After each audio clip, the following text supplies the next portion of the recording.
नमस्कार दोस्तों, मैं विजय। मेरे इस चैनल मेक ट्यूटर पर आप सभी का एक बार फिर से स्वागत करता हूं।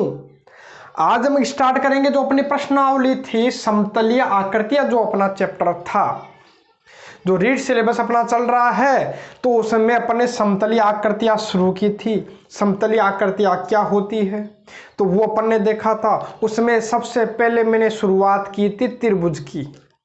अब त्रिभुज में मैंने उनके जो कोण होते हैं, त्रिभुज के कोणों के मैंने आपको मान निकालना बताया था। उसके बाद मैंने त्रिभुज का क्षेत्रफल निकालना आपको सिखाया। कई तरीके से अपन क्षेत्रफल निकाल सकते हैं और समबाहु त्रिभुज का क्षेत्रफल निकालना अपन ने सीखा था। क्षेत्रफल दे देता है तो भुजा भी अपन ने निकालना सीखी थी।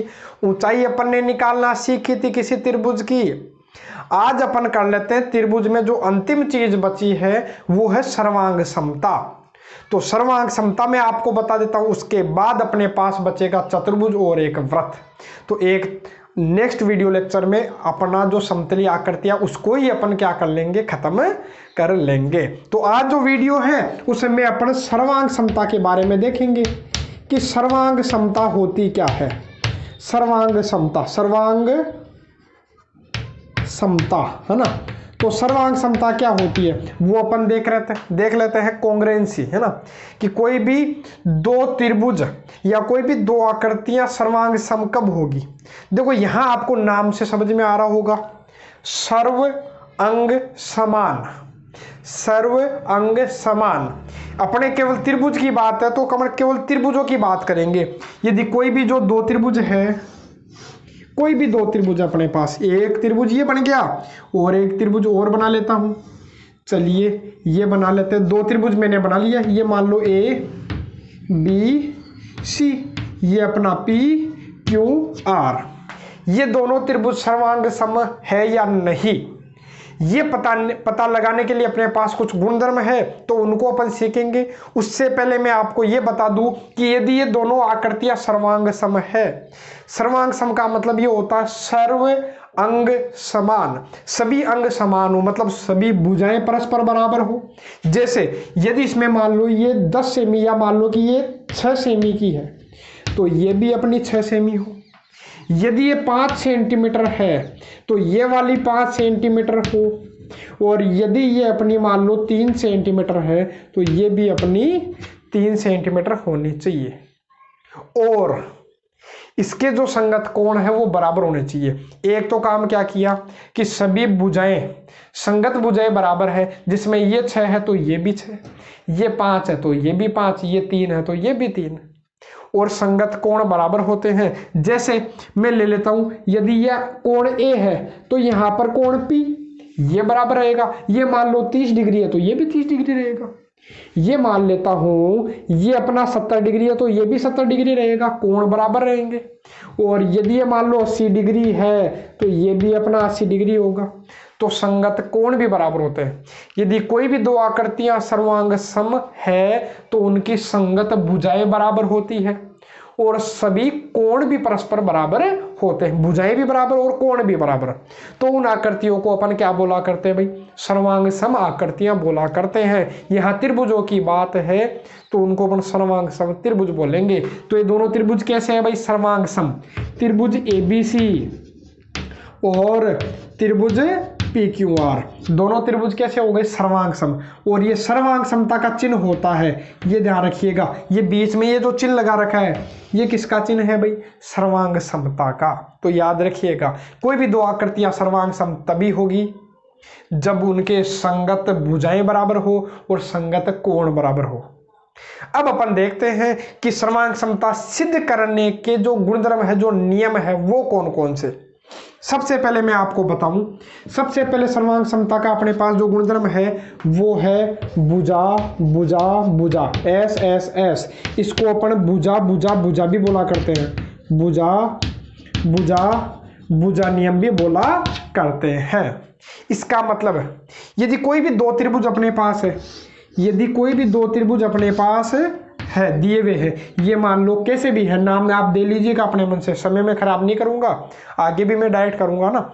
यदि सभी भुजाएं समान हो, यदि ये मान लो इसमें ये 3 सेंटीमीटर है, इसमें ये 3 सेंटीमीटर है, इसमें मैं ये मान लेता हूँ ये अपनी 2 सेंटीमीटर है, इसमें ये मान लेता हूँ ये वाली 2 सेंटीमीटर है, और ये मान लो इसमें ये 5 सेंटीमीटर है, इसमें ये 5 सेंटीमीटर है, तो सभी भुजाएं बराबर है। देखो इसमें 3 तो इसमें भी 3, इसमें ये भुजा 2 है तो इसमें ये 2, इसमें ये 5 है तो इसमें ये 5। इसका मतलब कतई ये नहीं है कि यहाँ नीचे है तो इधर नीचे वाला बराबर होना चाहिए, आगे पीछे कैसे भी हो सकता है। अरे इसको घुमा भी तो सकता हूं मैं, तो घुमा लूंगा तो अपने को मिल जाएगा, जैसी आकृति अपने को चाहिए वैसी आकृति मेरे को मिल जाएगी। अरे त्रिभुज है उसको आप अपने हिसाब से कैसे भी घुमा लीजिए, है ना।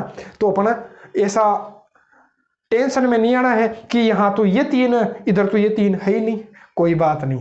मैं इसीलिए मैंने आपको ये एग्जाम्पल दिया है, बाकी मैं इससे भी आपको समझा सकता था, है ना, इसलिए मैंने आपको अलग एग्जाम्पल दे करके बताया है। यदि देखो कोई भी 2 त्रिभुज है, उनकी संगत भुजाएं बराबर है, यदि इसमें ये 3 सेमी तो इसमें ये 3 सेमी, इसमें ये 2 सेमी तो इसमें ये वाली 2 सेमी, और इसमें ये 5 तो इसमें 5, मतलब तीनों भुजाएं बराबर है।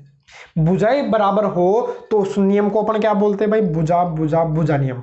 तो दोनों जो त्रिभुज है वो कौन से नियम से सर्वांग सम हो रहे हैं, तो ये भुजा भुजा भुजा नियम से क्या हो रहे हैं भाई, सर्वांग सम हो रहे हैं। तो सर्वांग समता का बीच में आप चिन्ह लगा ही सकते हो, तो सर्वांग समता का ये चिन्ह होता है। तो दोनों त्रिभुज क्या है भाई, सर्वांग सम है, लेकिन कौन से नियम से, भुजा भुजा भुजा नियम से। और ये जो नियम है सीधे सीधे अपने से एग्जाम में पूछे गए हैं और आगे भी पूछे जा सकते हैं। पिछली बार भी पूछा गया था कि कौन से नियम से सर्वांग सम है 2 त्रिभुज, देखेंगे अभी और देखूंगा ना। अब मैं बात करूं अगला जो नियम है वो मैं बोल देता हूं, देख लीजिए SAS नियम से, मतलब भुजा कोण भुजा, कौन सा है भाई, भुजा कोण भुजा नियम से, है ना। अब ये नियम क्या बोलता है, तो इसको भी अपन देख लेते हैं कि ये नियम बोलता क्या है। तो इस नियम का मतलब है कि कोई भी जो 2 त्रिभुज है, कोई भी 2 त्रिभुज है अपने पास, ये नाम दे लेता हूँ, चलो दे ही लेता हूँ मैं नाम, ABC और DEF, अपने मन से कुछ भी दे लीजिए नाम, है ना, कैसा भी त्रिभुज आ सकता है। तो यहाँ मैंने बोला है कि यदि कोई 2 त्रिभुजों की 2 भुजाएं बराबर हो, जैसे मान लो ये भुजा और ये वाली भुजा बराबर हो, और ये वाली भुजा और ये वाली भुजा बराबर हो, ठीक है। यदि 2 भुजाएं बराबर है, यदि कोई भी 2 भुजाएं बराबर है, यदि ये भुजा मान लो कि 7 सेंटीमीटर, ये भी 7 सेंटीमीटर, ये मान लो 5 सेंटीमीटर तो ये भी 5 सेंटीमीटर, तो 2 भुजाएं तो बराबर है, तीसरी का पता नहीं। यहां तो देखो तीनों ही भुजाएं बराबर थी, यहां 2 भुजाएं बराबर है, ये 7 तो ये 7, ये 5 तो ये 5, 2 तो भुजाएं बराबर है, और एक कोण बराबर होना चाहिए। लेकिन जो कोण लूंगा, विशेष बात यही समझने की है, ये जो कोण मैं लूंगा वो दोनों भुजाओं के बीच में लूंगा, तभी तो मैंने इसको SAS बोला है कि ये जो कोण है वो बीच वाला होगा। कौन सा होगा भाई, बीच वाला होगा। तो 2 भुजाएं जो ये है, ये और ये, इनके बीच के कोण, यदि यहाँ मैंने ये और ये भुजा लिए तो इनके बीच का कोण ही होना चाहिए, यहाँ मैंने ये और ये भुजा लिए तो इनके बीच का कोण ही होना चाहिए। ये दोनों कोण भी क्या होने चाहिए भाई, बराबर होने चाहिए। ये मान लो 70 डिग्री है तो ये भी 70 डिग्री, यदि ये 80 डिग्री तो ये भी 80 डिग्री। तो देखो यहाँ 2 तो भुजाएं बराबर है और उनके बीच का कोण भी बराबर है, तो 2 भुजाओं और एक कोण आ गया, इसलिए इसको अपन कौन सा नियम बोलते हैं भाई, भुजा कोण भुजा नियम अपन बोला करते हैं। अगला जो नियम है वो भी आप देखिए, तो मैं बोल देता हूं नंबर 3। अब क्या बोले, तो ये भी आप देख लीजिए। अब मैं बोल देता हूं ASA नियम। अब आप खुद समझिएगा, एंगल साइड एंगल, है ना, मतलब कोण भुजा कोण। एस का मतलब तो होता है साइड होती है, तो भुजा भुजा भुजा, साइड साइड साइड, भुजा भुजा भुजा। एस का मतलब साइड, ए का मतलब एंगल, तो भुजा कोण भुजा। यहां आ गया कोण भुजा कोण, या कई बार इसको AAS भी अपन बोल दिया करते हैं। ठीक है, कोई बात नहीं, ए ऐसे मैंने लिख दिया तो इसका मतलब हो गया, अब आप लिख लीजिएगा कोण भुजा कोण नियम, है ना। तो कोई भी जो दो त्रिभुज है, कोई भी दो त्रिभुज, कोई भी दो त्रिभुज, कोई भी दो त्रिभुज, ये ले लीजिए ना, ये थोड़ा छोटा बड़ा दिख रहा है लेकिन ना ये बराबर है ना, हाँ, ए बी सी, एक ले लेता हूँ मैं पी क्यू आर, कैसा भी ले लीजिए। ठीक है, अब यहाँ मेरे को ये दिखाई दे कि ये दो तो कोण बराबर है, मान लो ये कोण और ये कोण बराबर है, और मेरे को एक ये कोण और ये कोण बराबर दिखाई दे रहा, मान लो, जरूरी नहीं ये वाला है तो ये वाला ही हो, ये है तो यही हो, कोई सा भी हो सकता है, मैंने एग्जाम्पल देकर के आपको बताया है। ठीक है, क्योंकि घुमा कैसे भी सकते हैं इसको, मैं क्या कर लेता हूँ, इसको ऐसे घुमा लूंगा, मतलब इसको मैं ऐसा घुमा लेता हूँ तो घुमा लूंगा पी आर क्यू हो जाएगा, तो उसकी तरफ बन जाएगा। आपको विशेष ध्यान नहीं देना, आपको तो बस ये ध्यान रखना है कि कोई दो कोण बराबर है, यहाँ कोण बी, इस त्रिभुज में कोण पी बराबर है, इसमें कोण ए, इसमें कोण क्यू, सॉरी कोण आर, ये बराबर है। यदि बराबर तो है, मतलब दो तो कोण बराबर आ गया, और एक इनके बीच की भुजा, एक इनके बीच की भुजा, तो इन दोनों कोणों के बीच की भुजा कौन सी है भाई, ये वाली भुजा है, तो ये भुजा होनी चाहिए। यहाँ इन दोनों कोणों के बीच की भुजा ये है, तो ये दो तो कोण बराबर होने चाहिए और इनके बीच की भुजा बराबर होनी चाहिए, तो उस नियम को अपन क्या बोलेंगे, ए एस ए नियम बोलते हैं। और इस नियम से ये दोनों त्रिभुज क्या हो जाएंगे, सर्वांग सम। लिखना चाहो तो आपको इस प्रकार से लिखना है कि त्रिभुज ABC सर्वांग सम, त्रिभुज ABC और सर्वांग सम त्रिभुज कौन सा हो जाएगा भाई, PQR, तो दोनों त्रिभुज क्या हो गए भाई, सर्वांग सम हो गए। तो कौन से नियम से पूछे, ये पूछे कि दोनों त्रिभुज, ऐसा डायग्राम बना दिया, एग्जाम में दे देगा डायग्राम सीधा सीधा, और ये पूछ लेगा कौन से नियम से, सर्वांग सम है, सर्वांग सम कौन से नियम से है, तो ए ऐसे नियम से, क्योंकि दो तो कोण और एक इनके बीच की भुजा यदि बराबर हो तो इसको अपन क्या बोलते हैं, सर्वांग समता। ठीक है, अब अगला जो है नियम उसको भी आप याद रखिएगा, जो चौथा नियम वो मैं आपको बता देता हूं, तो मैं बता दूं इसको अपन बोलते हैं RHS, मतलब हिंदी में लिख देता हूं समकोण कर्ण भुजा, समकोण कर्ण भुजा। अब इससे हुआ क्या, देखो R का मतलब राइट एंगल, राइट एंगल का मतलब 90 डिग्री, मतलब ऐसे दो त्रिभुज हो अपने पास जिनमें एक कोण तो 90 डिग्री का हो, तो 90 डिग्री का मतलब वो समकोण त्रिभुज ही तो हो गया, तो मैं समकोण त्रिभुज बना लेता हूँ। क्या बना लेता हूँ भाई, समकोण त्रिभुज, एक तो ये रहा और एक और बना लेता हूँ, इसी से बना लेता हूँ, ये लीजिए एक और बना लेता हूँ। यहाँ देखो ये मान लो ABC PQR, यदि एक कोण कितने डिग्री का भाई, 90 डिग्री का, एक कोण तो 90 डिग्री का हो गया, तो दोनों में समकोण है तो बराबर है, और कर्ण बराबर होना चाहिए, कर्ण बराबर होना चाहिए, कर्ण कौन सा, जो 90 के सामने होता है, तो 90 के सामने AC है, 90 के सामने PR है, एक तो ये कोण बराबर हो गया, एक कर्ण बराबर है, 90 के सामने वाला क्या होता है भाई, कर्ण होता है, तो कर्ण बराबर है, और कोई सी भी एक भुजा बराबर होनी चाहिए, कोई सी भी एक भुजा, चाहे ये भुजा लो चाहे ये वाली भुजा ले लीजिए, कोई सी भी एक भुजा बराबर होनी चाहिए। मान लेता हूँ इसमें ये वाली भुजा लूँ, यदि इसमें ये भुजा लेता हूँ तो इसमें ये वाली भुजा ले लेता हूँ, तो देखो एक तो कोण हो गया 90 का, मतलब एक तो 90 डिग्री का कोण हो गया, मतलब समकोण, और एक हो गया कर्ण, 90 के सामने वाला कर्ण बराबर है, और कोई सी भी एक भुजा बराबर, इसमें BC तो इसमें QR, ये बराबर है। तो यहाँ कौन सा नियम लग रहा है, इस नियम को अपन बोलते हैं RHS, समकोण कर्ण भुजा। यदि कोई भी दो त्रिभुज हो उनमें एक कोण तो 90 डिग्री का हो और एक 90 के सामने वाली भुजा बराबर हो, 90 के सामने वाली भुजा को अपन क्या बोलते हैं, कर्ण, तो कर्ण बराबर हो, और कोई सी भी जो बच गई उनमें से एक भुजा बराबर हो, कोई सी एक भुजा बराबर हो, तो उसको भी अपन क्या बोलेंगे, RHS नियम से दोनों त्रिभुज क्या हो जाते हैं, सर्वांग सम हो जाते हैं। तो दोनों त्रिभुज कैसे है भाई, सर्वांग सम, लेकिन कौन से नियम से, RHS नियम से। तो सर्वांग समता के ये नियम आपको याद रखने हैं। देखो एग्जाम में क्वेश्चन कैसा पूछा जाता है तो वो मैं आपको बताता हूं, और पहले पूछा भी गया है इस प्रकार का क्वेश्चन, तो मैं डायग्राम बनाता हूं। चित्र दे दिया, चित्र दे दिया, क्या चित्र इस प्रकार से दे दिया, चित्र इस प्रकार से दे दिया, ये दे दिया, मान लो ये A, ये B, ये C, ठीक है। अब यहां दे दिया कि ये ए बी, क्या दे दिया भाई, ए बी, ये ए बी और ए सी बराबर है, मतलब ऐसा कर दिया उसने, ऐसा चिन्ह लगा दिया था। क्या चिन्ह लगा दिया था भाई, ए बी और ए सी। इसका मतलब ये ए बी और ए सी बराबर है। और ये कोण दे दिया बराबर, ये कोण बराबर दे दिया। अब ये पूछ रहा है कि ये दो त्रिभुज बने। अच्छा, यहाँ नाम एक और मिल जाएगा अपने को, मान लो डी। अब ये कितने त्रिभुज बन गए भाई, दो त्रिभुज। अब ये पूछेगा कि ये त्रिभुज ए बी डी और त्रिभुज ए सी डी, ए सी डी, एक तो कौन सा ए बी डी और एक त्रिभुज बन गया ए सी डी। तो ये दोनों त्रिभुज सर्वांग सम तो है, इसने दे दिया कि दोनों त्रिभुज सर्वांग सम तो है, लेकिन कौन से नियम से, वो क्वेश्चन अपने को दे दिया। अब कैसे करूं, अब समस्या हो गई। अब देखो मैं क्या करता हूं, एक बार इसको दोबारा बना लेता हूं, अलग अलग बना लेता हूं, इन दोनों त्रिभुजों को मैं अलग अलग बना लेता हूं।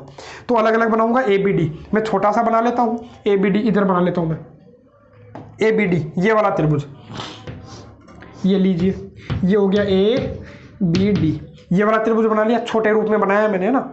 इधर वाला त्रिभुज भी बनाता हूँ, ए सी डी, ये वाला त्रिभुज ये भी बनाता हूँ मैं, दोबारा बनाता हूँ, ए डी, ये ए सी डी हो गया ना। हाँ, अब देखो ये दो त्रिभुज अपने पास मिल गए, दो त्रिभुज। ये बोला सर्वांग सम तो है, लेकिन कौन से नियम से, ये बताइए। तो बताता हूं, देखो। तो अपने को क्या करना, इधर मेरे को दिख रहा है, उसमें प्रश्न में दिया हुआ था ए बी और ए सी बराबर है, ए बी और ए सी बराबर, मतलब इसमें ये भुजा, इसमें ये भुजा बराबर है, और इसमें ये वाला कोण था बी ए डी, मतलब ये वाला कोण, तो ये वाला कोण और इसमें ये वाला कोण बराबर है, कोण बराबर है, और कुछ नहीं दिया। सर्वांग समता में यहाँ देखिए हमेशा अपने को कितनी चीज चाहिए, तीन चीज। यहाँ भी तीन चीज है, यहाँ भी तीन चीज है, यहाँ भी तीन चीज है, लेकिन यहाँ तो अपने को दो ही चीज दे रखा है। यहाँ कंफ्यूज हो गया मैटर। अब देखो, अब ये तो आपको दिख रहा है, इसमें देखो ये ए डी, इसमें भी ए डी है, अरे वही तो है, कॉमन है दोनों में। ये ए डी इस वाले त्रिभुज में भी आ रही है, इसमें भी आ रही है, तो ऐसा थोड़ी है इस वाले त्रिभुज में ए डी जाएगी तो ये तो 5 सेंटीमीटर की, और इधर वाले त्रिभुज में आ जाएगी तो 6 सेंटीमीटर की, ऐसा थोड़ी हो सकता है, बराबरी तो रहेगी। अरे ए डी है, मान लो चौक है, मैंने इधर देखो ये चौक के लिए मान लो कि ये हाथ ही है, तो ये हाथ की लंबाई मान लो कि 10 सेमी है। अब मैं इधर लिख लूंगा तो भी 10 सेमी, और इधर बना लूंगा तो भी 10 सेमी हाथ, अरे यहाँ ले जाऊंगा तो भी 10 सेमी, यहाँ ले जाऊंगा तो भी 10 सेमी, अलग थोड़ी हो जाएगी कि यहाँ रहेगा तो ये 10 सेमी का है, इधर आते ही ये 5 सेमी का हो जाएगा, नहीं हो सकता है ना। हाँ, तो ये क्या है, दोनों में बराबर है। अरे एडी है, एडी चाहे इधर बना लो चाहे इधर बना लो, एडी तो एडी है, सेम है, इसको थोड़ी चेंज कर सकते हैं ना। हाँ, तो ये बराबर, तो दो तो भुजाएं बराबर, अरे देखो दो तो भुजाएं बराबर और एक उनके बीच का कोण, तो कौन सा नियम लगेगा, तो यहां से आप देख लीजिए, दो तो भुजाएं और बीच का कोण, तो दो तो भुजाएं बीच का कोण, तो कौन से नियम से सर्वांग सम हुआ ये भाई, तो ये एस ए एस नियम से, भुजा कोण भुजा नियम से सर्वांग सम हो गया है। एक बार दोबारा इसको देख लीजिए, मैंने क्या बोला कि ये दो त्रिभुज ऐसा दिया था, उसने बोल दिया ए बी बराबर ए सी है, और ये जो बीच का कोण है, इधर का कोण और इधर का कोण बराबर है, ये बोल दिया कि एडी जो है वो कोण ए को समद्विभाजित करता है, जो एडी है वो कोण ए को समद्विभाजित का मतलब इसको समान दो भागों में बांट रहा है, ठीक है, बराबर दो भागों में बांट रहा है, तो इसका मतलब बराबर बराबर है, तो दो त्रिभुज बन गए। तो इस त्रिभुज में तो देखो दो त्रिभुज बन गए, तो मैंने दोनों को अलग अलग बना लिया, तो इस त्रिभुज में ये भुजा और इस त्रिभुज में ये भुजा, इस त्रिभुज में ये एडी इसमें भी एडी, तो ये तो कॉमन हो गई, बराबर है, अरे है तो बराबर ही, और बीच का कोण बराबर है, तो इसका मतलब दो तो भुजाएं और एक बीच का कोण, दो भुजाएं और उनके बीच का कोण, इसलिए इस नियम को अपन क्या बोलेंगे, एस ए एस नियम से दोनों त्रिभुज क्या हो गए भाई, सर्वांग सम। सर्वांग समता के जो क्वेश्चंस है उनकी प्रैक्टिस अपन और करेंगे, लेकिन ये जो चैप्टर है इसको एंड करने के बाद समतलीय आकृतियों के जितने भी क्वेश्चन होंगे उनको मैं एक साथ आपको करवा दूंगा। ये जैसे मैंने नेक्स्ट वीडियो लेक्चर में एंड करूंगा, उसके बाद में मैं इनके पूरे जितने भी क्वेश्चन है समतलीय आकृतियों के, तो उनका प्रैक्टिस में एक वीडियो लेक्चर में आपको करवा दूंगा। अभी जो बेसिक है आप ये समझ लीजिए, बाकी बेसिक के साथ भी मैं आपको क्वेश्चंस करवाते जा रहा हूं, किस प्रकार के क्वेश्चन एग्जाम में पूछा जाता है। अब जो मैं बता रहा हूं वो क्या है, सर्वांग समता अपन ने पढ़ ली। अब त्रिभुजों के ही कुछ गुणधर्म है, तो उनको आपको याद रखना है। तो याद रखने की चीज़ क्या है, और मोस्ट इम्पोर्टेंट जो अब मैं जो टाइप बता रहा हूँ उसको अच्छे से याद कर लीजिएगा। त्रिभुजों के अंदर ये परमें जो होती है ये काम आती है। तो त्रिभुजों की परमें कौन सी है, तो सबसे पहले मैं परमें आपको बताऊं तो वो क्या है, अपने पास कोई भी त्रिभुज मिलेगा, एक कोई भी त्रिभुज देगा, त्रिभुज दे दिया मान लो ABC।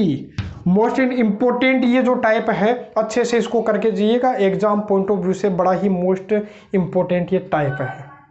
यहां मैं क्या कर रहा हूं, कोई भी त्रिभुज है ABC, यहां क्या कर रहा है, किसी भी त्रिभुज में एक भुजा के समांतर कोई लाइन खींच देगा, किसी भी एक भुजा के समांतर लाइन खींच देगा। जैसे ABC है, मैं क्या कर लेता हूं, इस BC के समांतर एक लाइन खींच लेता हूं। BC के समांतर एक क्या खींच ली मैंने, लाइन खींच ली, इस BC के समांतर लाइन खींच ली।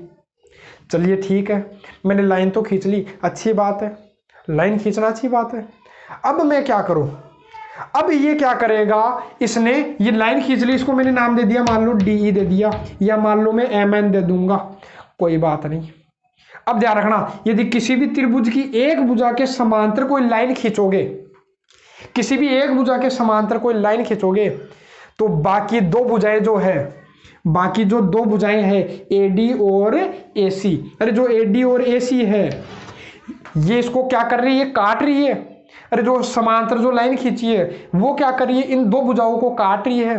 तो अब ध्यान रखिएगा, यदि ये इसके समांतर है, यदि DE किसके समांतर है भाई, BC के समांतर है, DE यदि BC के समांतर है, यदि DE BC के समांतर है, तो बाकी जो दो भुजाएं हैं ये थोड़ी कट गई, देखो दो हिस्सों में बट गई, तो इनका अनुपात हमेशा समान रहता है। किसका भाई, यदि इधर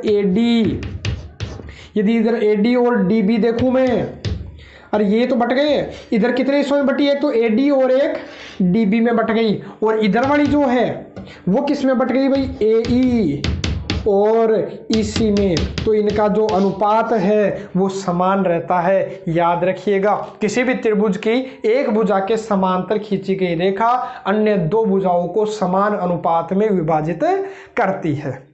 तो इतनी लंबी चौड़ी अपने को याद करने की आवश्यकता नहीं है, अपने को तो बस इतना ध्यान रखना है कि किसी भी त्रिभुज में एक भुजा के समांतर मैंने कोई लाइन खींची और वो काट करके जा रही है, ये बड़ी भी हो सकती थी, है ना, तो मैंने छोटा बनाया है केवल इतना ही, ताकि सुंदर सा दिखे चित्र, है ना। तो देखो ये लाइन खींची, तो दो भुजाओं, देखो ये जो दो भुजाएं हैं वो बट गई, अरे दो हिस्सों में बट गई, ये भी दो हिस्सों में बट गई, तो AD बटा DB और AE बटा EC ये क्या रहेंगे भाई, हमेशा बराबर रहेंगे। और उल्टा भी आपको याद रखना है, यदि इसका अनुपात AD और DB का और AE और EC का अनुपात समान रहे, तो वे दोनों ये और ये क्या रहेगी भाई, समांतर रहती है। बाकी ज़्यादा अपने यही काम आएगा। देखो क्वेश्चन कैसे पूछता है तब आपके समझ में आएगा, ऐसे समझ में नहीं आने वाला है। देखो वो बोलेगा कि कोई, चलो त्रिभुज ये ले लेता हूँ ताकि मेरे को ज़्यादा समय खराब भी नहीं करना पड़े ना। क्वेश्चन यही है, मान लो कि एक त्रिभुज है, ये त्रिभुज कौन सा है, एक त्रिभुज लिख दिया, मान लो त्रिभुज ABC में DE समांतर है BC, DE समांतर है BC, और बोल देगा कि AD बराबर है, मान लो चलिए ले लेते हैं अक्ष, और DB ले लेते हैं, DB मान लो ले लिया 5, DB कितना ले लिया, मान लीजिए अपन ले लेते हैं 5, या फिर कितना ले लेते हैं, चलो थोड़ा सा चेंज कर लेता हूँ, ये ले लेता हूँ कितना 10, और AE अपने दे दिया, मान लो AE उसने दे दिया, ये ले लेते हैं, चलिए 20 ले लेता हूँ, और EC ले लिया, मान लो उसने 40 ले लिया, क्या ले लिया, 40 ले लिया। अब ये बोलेगा तो AD का मान ज्ञात करो, किसका मान ज्ञात करो, AD का। अरे AD का मान तो नहीं पता, AD को अपन ने क्या मान लिया, अक्ष मान लिया, तो बोल देगा अक्ष का मान ज्ञात करो। इसका मतलब क्या है, कई बार वो चित्र भी सीधा सीधा दे देगा, यहाँ लिख देगा अक्ष, अरे AD में लिख दिया अक्ष, DB कितना है, DB है 10, DB 10 है, और AE कितना है, ये AE 20 है, और EC कितना है, ये अपना 40 है। तो आपको ही ध्यान है कि यहाँ प्रश्न में दिया हुआ क्या है, और देखो पूछा क्या है अपने को, अक्ष का मान ज्ञात करो। किसका मान ज्ञात करो, अक्ष का मान। तो कर लेते हैं अक्ष का मान, कैसे करोगे, ठीक है। DE समांतर है BC के, ये इसके समांतर है, यदि समांतर है तो मैंने आपको भी बता दिया, इसके बटा में ये, अरे AD के बटा में DB और AE के बटा में EC क्या रहेगा भाई, बराबर रहेगा। तो मैं क्या कर लेता हूँ, इसके बटा में ये, तो क्या आ जाएगा अपने पास में, लिख लेता हूँ x के बटा में 10 बराबर, इधर क्या है भाई 20/40। आपको करना क्या था, कोई ज़्यादा विशेष काम तो करना नहीं था। देखो क्या किया मैंने, ये इसके समांतर था तो इसका इसका अनुपात, मतलब इसके बटा में ये और इसके बटा में ये लगा दो, और दोनों क्या रहेंगे, बराबर रहेंगे। तो बराबर रहेंगे तो हल कर लेते हैं। कैसे, 0 से 0 गया, हल कर लीजिए। ये लो x बराबर कितना आ गया, 20 में 4 का भाग दे लीजिए, x बराबर कितना हो गया भाई 5 हो गया। तो अपने को मान मिल गया, x का मान ही तो अपने को ज्ञात करना था, तो मान ज्ञात हो गया। बस यही अपने को जो थ्योरम है, जो प्रमेय है, वो अपने को याद रखनी है। एग्जाम में पिछली बार जो रीट का एग्जाम लगा था तो उनमें भी अपने को, जो टेट का एग्जाम है तो उनमें भी टेट के एग्जाम जो लगे थे उनमें भी इस प्रकार के क्वेश्चन अपने को पूछे गए हैं। तो अच्छे से इन क्वेश्चंस को आप कीजिएगा। ये जो टाइप है अच्छे से याद रखिएगा कि इसमें अपने को करना क्या। कई बार क्या करेगा वो, देखो और क्वेश्चन देखो, यदि इसको थोड़ा सा और बढ़ाएगा क्वेश्चन को तो किस तरीके से वो एग्जाम में अपने को दे सकता है, तो वो मैं आपको बताता हूँ। त्रिभुज बोल देगा, त्रिभुज बोल दिया ABC, त्रिभुज ABC, और बोल देगा ये मान लो LM या MN कुछ भी दे देगा। ये मान लो MN है, MN इसके क्या है, समांतर है, MN इसके क्या है, समांतर। और क्वेश्चन दे देगा इसकी तरह कि ये और ये परस्पर क्या है, समांतर है। चलिए ठीक है, समांतर है।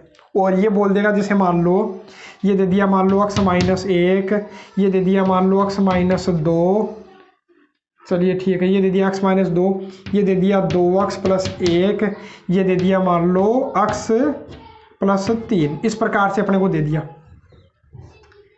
इस प्रकार से अपने को दे दिया। ये केवल इसलिए कि अपना क्वेश्चन थोड़ा सा टफ हो जाए। काम वही करना है, बस थोड़ी सी इसमें कैलकुलेशन अपने को करनी पड़ेगी। तो करते हैं, कैलकुलेशन करते हैं, कैलकुलेशन से अपना पूरा काम आसान हो जाएगा। हाँ, थोड़ा सा संख्या अपने को ठीक मिलेगी, या तो मैंने अपने मन से इसी प्रकार से लिया है कि कैसा भी हो, है ना, तो उनको अपन सोल्व कर पाए। यदि सोल्व कर पाए तो आप आसानी से इस टाइप के क्वेश्चन जो आएंगे तो उनको आप कर पाओगे। बाकी ये जो संख्या मैंने लिए जैसे x-1, x-2, 2x + 1, x + 3, तो कैसा भी नंबर अपने को मिल सकता है। जैसे मान लो यहाँ हो सकता है क्या, मान लीजिए मान लो ये ले लूँ 3x-1 हो सकता है, x-2, कैसा भी नंबर हो सकता है, लेकिन जो आंसर मिलेगा वो थोड़ा ठीक मिलेगा अपने को। यहाँ से कैसा भी अपने को मिल सकता है। तो मैं सोल्व करूँ, यहाँ इसने दे दिया ये इसके समांतर है, समांतर है तो मैंने आपको अभी बताया, इसके बटा में ये, मतलब 3x-1 के बटा में x-2, और इसके बटा में ये 2x + 1 बटा x + 3। ये क्या रहेंगे भाई, बराबरी तो रहेंगे। यहाँ अपने को मान लो पूछा x का मान ज्ञात करो, किसका मान पूछेगा वो, x का मान, तो निकाल लेंगे। तो निकाल लेते हैं। कैसे निकालोगे, तो x का मान निकालोगे तो क्या करोगे भाई, वज्र गुणा करोगे। तो वज्र गुणा करोगे तो देखो इसका मतलब ये है कि 3x-1 को किससे गुणा करना, x + 3 से, और क्या 2x + 1 को किससे गुणा करना भाई, x - 2 से। तो सोल्व करेंगे तो अपने को क्या मिल जाता है, इसका आंसर मिल जाता है। कैसे, देखो गुणा करता हूँ तो ये अपना हो जाएगा 3x² प्लस का कितना हो जाएगा भाई 9x - x और -3 बराबर, गुणा करोगे तो ये हो जाएगा 2x², इसको इसे गुणा करोगे तो -4x और प्लस का x - 2। तो सोल्व करते हैं तो आंसर मिलेगा ही मिलेगा, है ना। तो थोड़ा सा इसको सही कर लीजिएगा ताकि अपने को आंसर थोड़ा ठीक मिल जाए। तो मैं क्या करता हूँ, यहाँ पर इस प्रकार से कर लेता हूँ। किस प्रकार से, चलिए यहाँ मैं ले लेता हूँ कितना, x - 3 ले लेता हूँ, तो थोड़ा सा आसान हो जाएगा। तो देखो यहाँ मैं क्या कर रहा हूँ, x - 3 ले रहा हूँ ना, तो x - 3, तो यहाँ हो जाएगा अपने पास x - 3, तो आएगा कितना, देखो 2x², इसको इससे गुणा करोगे तो हो जाएगा कितना, ये हो गया अपने पास में 2 × 6x, ये हो गया अपना x और ये हो गया -3। तो यहाँ मेरे को -3 से -3 तो करता हुआ दिखाई दिया। अब सोल्व कर लेता हूँ, अक्स का मान क्या आएगा। तो देखो यहाँ अपने पास क्या है 3x², 9x माइनस अक्स, ये हो गया 8x, ये अपना कितना है 2x², ये हो गया -5x। सबको बराबर के पहले ले लेता हूँ। तो 3x² प्लस 8x ये माइनस का हो जाएगा, और ये इधर आके किसका हो जाएगा भाई, प्लस का हो जाएगा। बराबर में बचेगा कितना 0। तो सोल्व करो, 3x² में से 2x² गया तो x², 8 और 5 अपना हो जाएगा 13x बराबर 0। अब यहाँ से कॉमन क्या आएगा, अपना x कॉमन आ जाएगा। x कॉमन आ गया तो बचा क्या यहाँ से, तो x बचा, और यहाँ से कितना बचा 13 बचा, बराबर में 0। अब एक बार तो x के बराबर में 0, तो x बराबर 0 हो गया, और एक बार x प्लस 13 बराबर 0, तो x बराबर कितना हो गया -13 हो गया। तो x का आंसर या तो 0 या -13। बाकी आपको ये आंसर कभी मिल नहीं सकता, क्योंकि ये जो है यहाँ रखोगे तो उत्तर किस में आ रहा है, माइनस में आ रहा है, इसलिए ये जो उत्तर है वो क्या है, गलत है।